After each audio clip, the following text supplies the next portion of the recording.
ভিডিওতে যে দৃশ্যগুলো দেখতে পাচ্ছেন আমাদের দেশের প্রেক্ষাপটে এগুলো স্বাভাবিক হলেও পুরো বিশ্বে এ ঘটনা বিরল।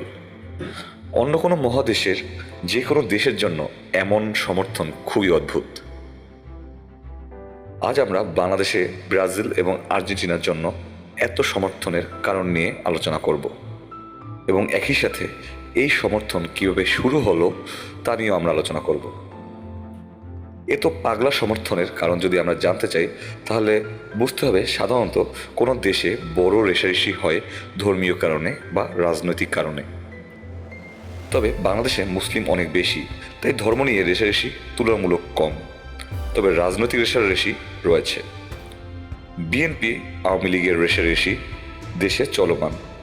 তবে আমাদের দেশের দ্বিতীয় বড় যে জিনিসটি নিয়ে রেষারেষি রয়েছে তা অনেক অদ্ভুত এবং সেটা হচ্ছে ফুটবল।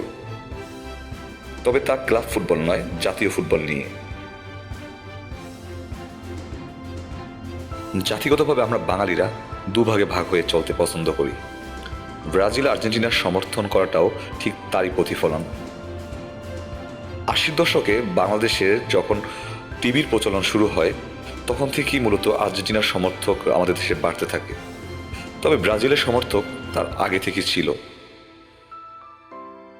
তাই এক দেশের সমর্থকদের কাছে আরেক দেশের সমর্থকদের বড় হওয়া নিয়ে আস্তে আস্তে শুরু হয় দ্বন্দ্ব এবং এটি এক পর্যায়ে দাঁড়ায় পাগলামিতে।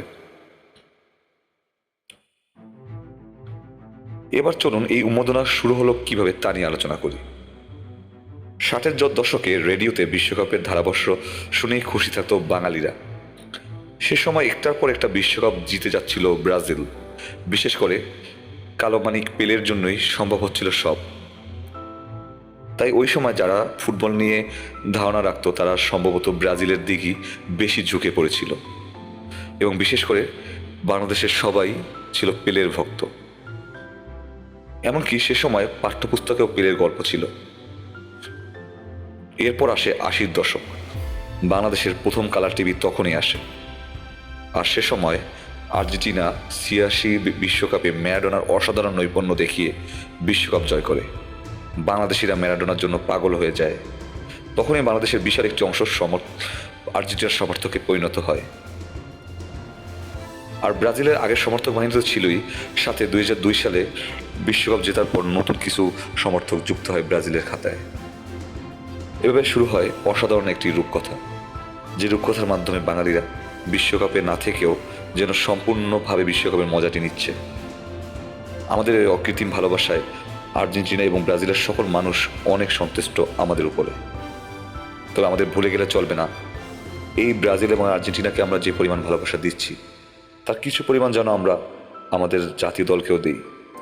তাহলে আমাদের বাংলাদেশ হয়তো একদিন বিশ্বকাপ খেলতে পারবে। আজ এ পর্যন্তই। কথা হবে অন্য কোনো টপিক নিয়ে। ভালো থাকবেন।